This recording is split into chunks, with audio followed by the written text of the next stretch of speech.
Call this a 480 volt distribution panel. So I can take one breaker to the neutral. Okay, here's the neutral. All right, so I can take it to the neutral and its voltage is 277. I can take two breakers and phase to phase is going to be 480. So I can have single phase 480, I can have single phase 277, and I can have three phase 480, all coming from the same panel. So that's the advantage of using a Y-connected transformer. Now, on the other hand, if you were using a delta-connected transformer, basically your relationship would be the same throughout. In other words, your voltages are identical. Again, remembering that a Y is like a series type connection in which the currents are all the same, but the voltages vary by the square root of 3. On a delta connected, it's considered like a parallel system, and in a parallel system, all the voltages are the same, okay, being the phase voltage and the line feeding it are the same, okay, and then the currents vary by the square root of 3. All right, so moving along down there, it's important to realize that you basically, after you come to the first piece of equipment, you know, from your service entrant, at that point, the ground and the neutral originate from the same point. All right, but from that point onward, through all the rest of the distribution going out, the phase and the neutral is separated. So when you go in, you need to have a point inside your panel to be able to take your grounds, okay? And these are your ground fault return path, all right? Grounds associated with it to be able to get back to your source of voltage and be able to trip that breaker, that fuse, whatever the case may be. Now, okay, so separate ground bar, separate neutral bar. They have to be separated, and if you'd have a neutral bar in the same cabinet, they can't be tied to the cabinet itself. The ground would be, the neutral would not be. So as we go through there, you can see that we looked at a number of types of different panels, distribution panels, 480 volt, 120 volt, 12208, you've got 12240s, all kinds of different panels out there. All right, and you can see in your book, I'm not going to go through them here, but the different kinds of loads that might show up, for example, in a motor control center. If you look down here, that's your typical motor control center over here. Okay, you can see that you've got a series of cubicles. In the colloquial, we usually call them buckets because you pull them out and you've got a bucket full of equipment. Some of them have breakers, others have fuse disconnects. It's just a matter of philosophy of the company and the designer. All right, so you can see that there's as many shapes and sizes as you can imagine. Now, from here we move into a separate part, and now we're looking at transformer principles. So how does a transformer actually work? All right, well, as the picture shows there, you've got a primary side. The primary side is always, by definition, the primary side is always connected to the voltage source, all right, the power source. The secondary side, by definition, is always connected to the load, all right? So if you can look here, you can see that I've got like 3 windings on the secondary, and let's suppose I've got 12 windings on the primary. All right, so 12 divided by 3 would be 4:1. So my turns ratio, okay, which is how they call it, the turns ratio is 4:1. So what does that mean? That means that my primary divided by my secondary voltage is also going to be 4 to 1. Now, the other thing you need to realize about a transformer is that the power in is equal to the power out. No, I'm noticing when you're talking about that 4 to 1, I see a 1 over here and a 4 over here. Is that kind of relating to what you're talking about? We're getting there, Okay. okay? Because it's just the opposite, actually. That's what I was wondering, because it looks like it's the here, opposite side. Yeah, but if you look over here, this is 100 volts. 125. And that so is that's 25. what we're dividing. So that's is the 4 to 1 as the far as the 100 divided voltage by ratio. 25. Got it. Now, as we just said, the power is the same on both sides. In other words, whatever power is being drawn by this load is being supplied by the secondary and the primary. Okay? In other words, power in is equal to power out. Power out is equal to power in. Now, of course, there's losses. We're talking an ideal system here. Just like anything else in physics and chemistry or whatever, we always talk an ideal world because we ignore those things that are difficult to handle. All right? Kelly's Croft. Right. So we always talk about the ideal. So what kind of losses do you have in here? Well, as soon as you turn on the transformer, in other words, as soon as you energize the primary side, you get an inrush current, just like a motor, okay? And what it's doing is it's magnetizing this coil, all right? Now, once the coil is magnetized, that inrush dies down to a steady state, just like as it does in a motor, all right? So at that point, you've got a steady state magnetizing current that's going to be there regardless of the load that's being driven, because you got to get that coil to the point that it's actually working for you, right? So those are some losses. Also, you get things like hysteresis, eddy currents that might be in there. So notice, though, that you've got a common core, okay? We remembered when we talked inductors had cores. No, those cores might be air, okay?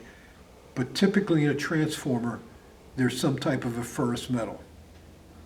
And a lot of times what they'll do is they'll make them out of stacks of thin plates, or laminates is what they call them. The reason they do that is you remember that eddy currents are associated with the changing of zero to maximum, back to zero, and back to minus maximum. In other words, the changes. It's constantly pulling to and fro, okay? So if you've got something that's very thin, okay, it doesn't have much in the way of eddy currents, okay? They're minimized at that point. So they'll use a lot of stacks of thin plates rather than one big heavy piece of metal. All right, that minimizes the eddy currents, minimizes the hysteresis also. Okay, so again, 3 key principles here. Number 1, you've got a turns ratio is directly proportional to the voltage ratio, okay? In other words, when I look at the number of turns on the primary compared to the number of turns on the secondary, the voltage has the same ratio. I've got 100 here, I've got 25 here, and I got lucky and counted 12 versus 3, so we have a 4 to 1 turns ratio. All right, so now the other key principle is the fact that the power in is the power out. The third key principle is the fact that since the power is the same, regardless of which side you're on, if the voltage changed, which it did, 4 to 1, it's just the opposite for the current. Because you remember, V equals IR, current changes inversely proportional to the voltage, So power equals VA. So if V goes up, A's got to go down. If A goes up, V's got to go down. So therefore, the turns ratio is inversely proportional to the current. Is it A or I? I thought current was I. You think current I? That's why with the lower voltage, you've got higher current. With the higher voltage, you have lower current. All right, so those are key principles, and if you understand them, that's most of what you need to learn about transformers. Right there. Okay, voltage, current, turns ratio, we talked about that. You see a little table over here that gives you an idea about that. And yeah, you can measure turns ratio. Okay? Okay. Now, okay, so I'm not going to go, I mean, I've already talked about the most important thing here, which is this transformer voltage current turns ratio, and the fact that the power is the same. All right, so you can go through examples, but the bottom line is they all work out with the same mathematics. Now, transformers typically are rated for the power that they can handle. So, for example, I have a transformer in the back that is a 100 VA. So I could call that 0.1 kVA. But 100 VA transformer, if I had 100 volts, it would be 1 amp. All right, and typically, if I am dealing with motor currents of the range of 480 volts, I don't really want my controls at 480 volts. What I'd like my current to be at is my voltage in the controls, because controls are things that people are putting their hands on, right? So, yeah, they're insulated. Yeah, they're not supposed to do anything, but guess what? Things go wrong no matter what happens. The more you handle things, the more likely something's going to go wrong. So generally speaking, everything on the control end is kept to the minimum voltage. Typically, 120 volts is quite common. 24 is quite common, and you can get things anywhere in between. Of course, the more common you use, the more readily available they are, and oftentimes the more cheap or inexpensive they are, I should say. So a lot of times in a motor circuit, okay, we will have a control transformer, for example, to feed the power from the primary power supply. Now let me get a better picture here. They don't have a good one. But anyhow, we have a control transformer. Okay, well, this is all about transformer ratings, so I'm getting ahead of myself. I think control transformer comes up in the next. All right, so obviously we saw how we can step down voltages. Well, you can do just the opposite. You can step them up, you can step them down. It's all based upon that turns ratio. Remembering that it's not a matter of whether they're stepping up or down, which changes the primary to the secondary. No, it's a matter of where the power is fed from. The power is always fed into the primary. So if the primary is lower voltage and you want to step it up, for example, a power plant wanting to step up to the grid, okay, would step it up through a step-up transformer.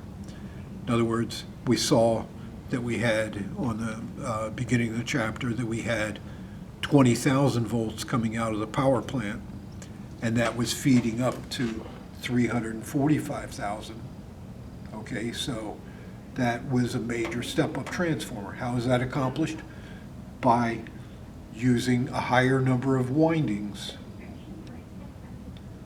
in the secondary than in the primary. Okay, so 345 compared to 20, You know, we're talking about 17. Well, I'm not trying to do the math in my head.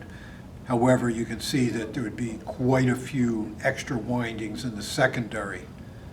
Okay, now, but if the grid was feeding in now, it would be doing just the opposite. And some transformers go both directions. Can they? Sure.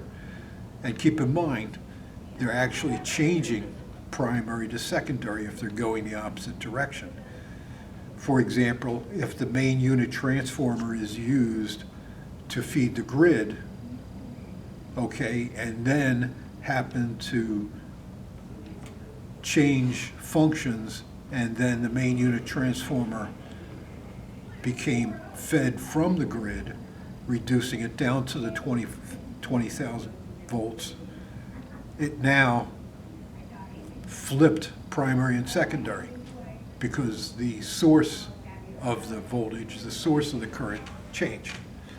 All right, so with that in mind, did you turn it around? Hell no. You just basically, what you call is a backfeed. And it's not unusual. Sometimes you need to backfeed a transformer. And when you do that, you basically switch the primary and the secondary. Instead of stepping up, you step down. When you step, so you can get the picture. All right, so transformer power ratings. Okay, they could be, like I said, I just pointed out, I've got a transformer in the back that I use for a control transformer that is 100 VA. So it's at 100 volts, it would carry 1 amp. Well, I've got transformers out there that can handle 750 kVA. Okay, so a unit from a power plant might be 750 kVA. Another plant I worked at, it was 1.2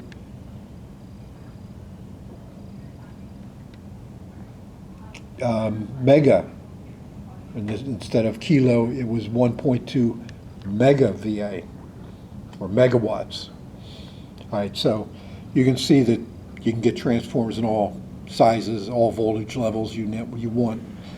Of course, the bigger they are, the more expensive they are, the longer time delay you might have in trying to get one. And